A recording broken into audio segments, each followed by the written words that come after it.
The person that you're dealing with here, we have the Queen of Cups.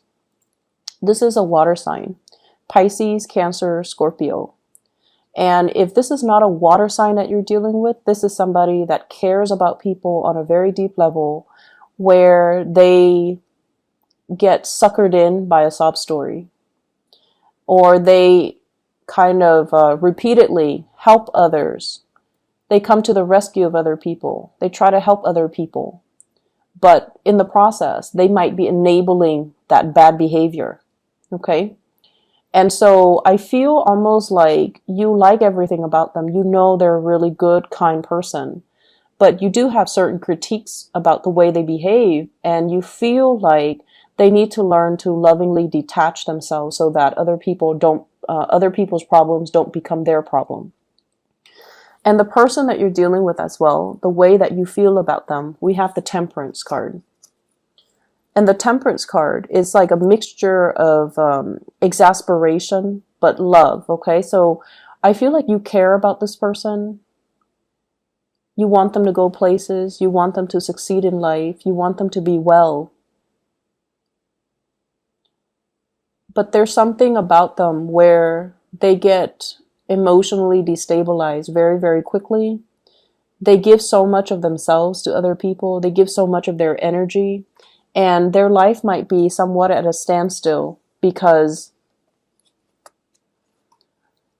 they don't know how to contain their energy to get things moving in their own lives. Okay? So that might be one of the contentious issues between you and them, as to, you need to get your life started. You need to get going so that you can make more of yourself. So I feel like this person doesn't care about status. They don't care about prestige. They don't care about money. They don't care about, doing the things that can propel them in life. They care about the human relationships, and they're very good at helping other people, but they expend so much energy helping others that they don't know how to help themselves. You do admire them, and you like them because they have a really big heart, and you can forgive a lot. As long as somebody genuinely has a good heart, you will always forgive them. You will give them the benefit of the doubt. But over time, it can become a little bit exasperating, okay? You might feel like they're idealistic as well, or naive, okay? The way that they see you, we have here the Prince of Wands. This is the Knight of Wands. They see you as somebody who is leading the charge, okay? You're quite independent, self-made. You take care of yourself. Business first. You take care of business. You can overcome great deals in your emotional life. Like, it's like your emotional life. We all have emotional hangups. We all have bad days. We all have like things that trigger us, but you don't let it get to you. You're able to see the forest for the trees. You're able to get yourself on this hill through sheer hard work and determination. And you don't sit there and say like, oh, I've been dealt like the shorthand of the stick, and so my life is stagnant. No, you don't do that. You're a fighter. You're a survivor. And you don't wallow in self-pity and say like, life has been hard to me.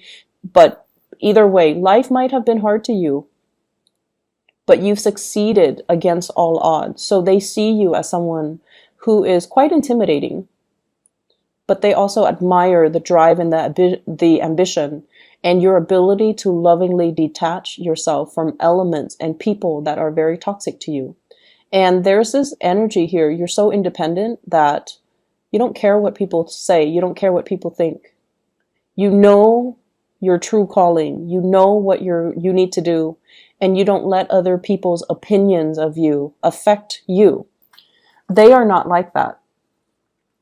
Other people's approval, other people's opinions matter a lot to them.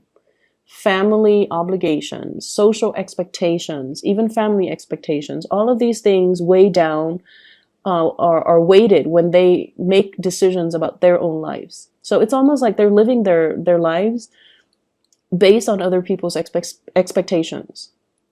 And they're not really as independent to make their own decisions. That's what they think. But of course, you see the forest for the trees, and you feel like this person is too dependent on other people. But once again, you forgive them because they do have a really good heart. You have a partner here, or a love interest, that has a really, really good soul. Okay, their soul resonates with yours. I feel one person, it's like a karmic connection. One person is in the other person's life to teach them about unconditional love, to teach them to be less picky, Virgo maybe. Maybe they're here to teach you to be less picky. Maybe they're here to teach you to be more other oriented.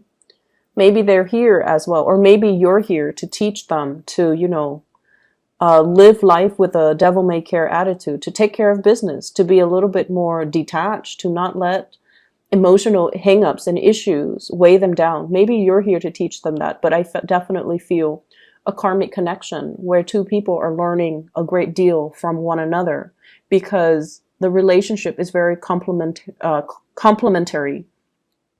They have something that you lack. You have something that they lack. You have the drive and the ambition. They have the heart and the soul. Not that you're not compassionate or loving, but I feel like the blending of the energy can create a really good union, or even a good business partnership if you choose to partner up with them. What's in the center, the outcome for this relationship? I have here the Ace of Cups. This is really beautiful. So there is a coming together, an expression of love, and the beginning of something amazing between the two of you. And I feel it's because you admire the other person's compassion. They admire your drive and your ambition. And so together you see really, really valuable things in your partner that you are lacking, that they are lacking. And as a result of it, there's mutual love and respect seen here. When I shuffle the cards, the Death card also came out here with the Ace of Cups. And the Death card is almost like that transformation. It might have started out with mutual friendship or admiration, and it's grown into a very pure love where you want them to be well. And then they might have started out admiring you, and now they're like, I really, want that Virgo person to be well. And so there's a really strong connection between you and another person, and you definitely should pursue it. I see them as somebody who's a little bit more receptive. Okay, they don't really take initiative, it seems. And that might be a cause of frustration from your end. They don't really take initiative. The water energy is a very receptive energy, especially with this Queen of Cups. It's somebody that is like, they're very emotionally expressive. They're very emotionally intelligent. They know what they feel at all times. But in terms of actions, getting things started, getting things moving, they drag their feet. So in order for these things to take off, you kind of need to, take the initiative. The way they feel about you, we have here the Six of Wands. This is them coming towards you, overcoming their emotional reservations to come towards you. This person is jumping over this crevice that's filled with water, overcoming their emotional hangups, overcoming their emotional issues in order to charge ahead and move towards you. I did the reading for Aries. If you have Aries in your chart, you might want to watch that. If you're dealing with an Aries, you might want to watch that, because this is you waiting for them to get their career started, waiting for them to overcome their hang-ups, to overcome the stalled energy, to overcome their inability to move things along. You're waiting very, very patiently. You're at the pinnacle of your success, and you're waiting for the other person to catch up. And in a sense, you might start to sense that your life is put on hold as a result of waiting on this person. But they are going to be catching up. It's going to be made very, very clear to you that they're going to meet you where you are. Okay, they're moving right behind you, and they're going to catch up to you.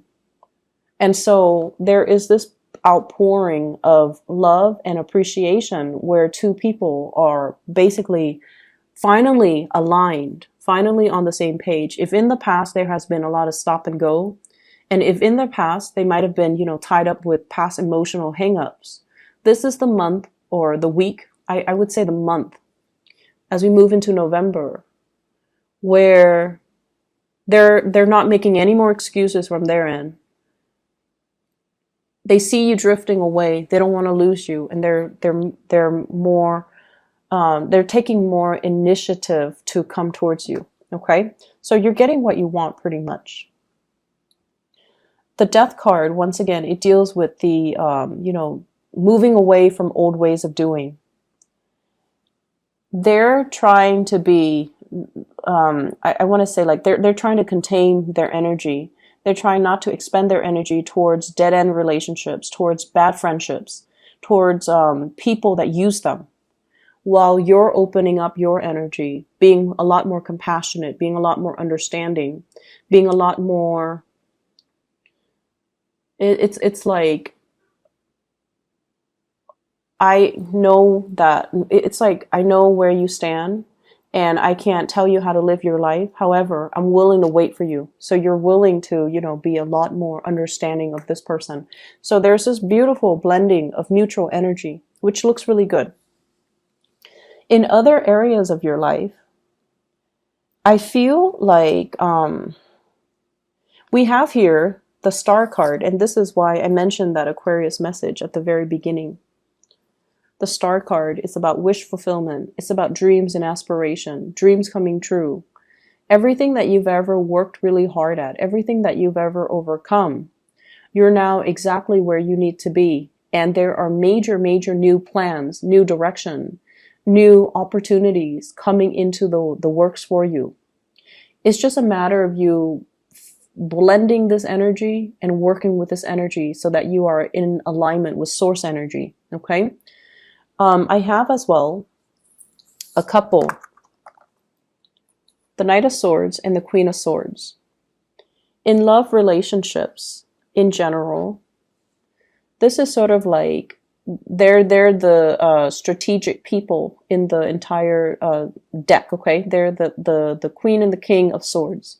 There's a lot of communication between you and your partner, and you guys are communicating about long-term goals and aspirations. Communicating about this. How do we get ourselves where we need to be? How do we fulfill our dreams? Not only as individual, but as a relationship unit. And I also feel as well, healing relationships, healing past trauma, healing family issues as well. What I feel though is there's a very strong person, an air sign in your midst, possibly an Aquarius. So Aquarius, Gemini, Libra, Sun, Moon, or Rising. And this is a person that is showing you a vision. Okay, they're showing you something. And I feel for some of you, this can serve as like a coworker, a boss, somebody that is telling you about, here's what you should do. If you're interested in getting into, this industry, here are the paths that you should take. They're inspiring you, some of you, to go back to school. They're inspiring you to kind of reach out for a specific career path. They're showing you something and they're telling you, run with it, is what I'm hearing. Some of you might be trained by this person. You might be under this person in some way. They might be a manager, supervisor, a trainer, a coworker, somebody that you really admire because you admire their intelligence. You also admire their ability to detach, and you get along really well with them. The way that you communicate is very similar. The way that you think, the way that you work. And, Virgos, you guys have a reputation for being workaholics. This person might also be a workaholic. But either way, you've got somebody on your side who's going to show you ways to do things, who is also going to show you some major, major breakthroughs that can be had in your career. They can point out, hey, there's this job listing. You should apply for it. And you're like, no, because, in the past, you've always had this energy where you're like, I'm not sure if I'm good enough. And this person's like, yes, you're good enough. You should apply for it. And they're giving you that nudge and that push to move you along. And what I have as well is I have here the Five of Wands. This is a card about competitors and competition. This is a card overall about having to defend our beliefs, okay? And communicating with people who don't understand us. And, you know, don't you hate it when you're at work and you're just working? You're doing what you're paid to do. And then somebody comes up to your desk and they're like, Virgos, you're working so hard. And they meant it as a compliment, but it sounds very annoying, right? And you might have dealt with people like that. They dilly-dally. They don't really get things done. They get involved in like office gossip. They add fuel to the fire. And they don't do what they're supposed to do. And it aggravates you. And I feel like for those in a new work environment or in a new social circle, you're finally finding and aligning yourself with your kindred souls in your soul group where they have the same values. You know, they're there to work. They're not there to gossip. They're not there to dilly-dally and commit time theft. And, you know, they have their own calling. They have their own vision, and they don't care what anybody says. They're going to follow in their own their own path. And that's really inspiring when we look at people that they don't care what people say. They're going to forge their own path. And unapologetically so. And I feel like that's really admirable. You're coming into your soul group and you're feeling like, wow, these people really understand me. My friends from high school, my friends from college, my friends from my previous workplace, they just never understood me. But these people understand me.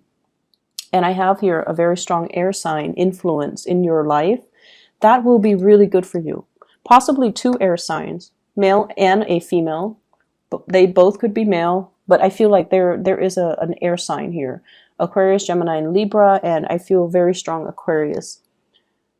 At the center of the spread, we have here the Nine of Wands, okay? This is somebody who's battle weary. They've been through a lot of experiences in life that made them the person that they are today. And their heart chakra is open. They're very loving, very caring, but once again, there is a sense of loving detachment about them. They don't enable people. So they don't, give with strings attached. They're high-minded, and they're not like that. But I feel like, they love to a certain extent, but they know how to also remove themselves from codependent and toxic people. So you admire somebody in your work environment, I'm sensing. You admire somebody in your social circle. They're very inspiring to talk to. And I feel like they can give you a lot of directions when it comes to career path, education, getting you where you want to be professionally. I see somebody, if you were to ask, somebody for a letter of recommendation or even a recommendation, or to even sit and have a conversation with them and pick their brains and ask them, this is what I want. I want to be at this place in 5 years. What do you suggest that I do? They're going to give you really good advice.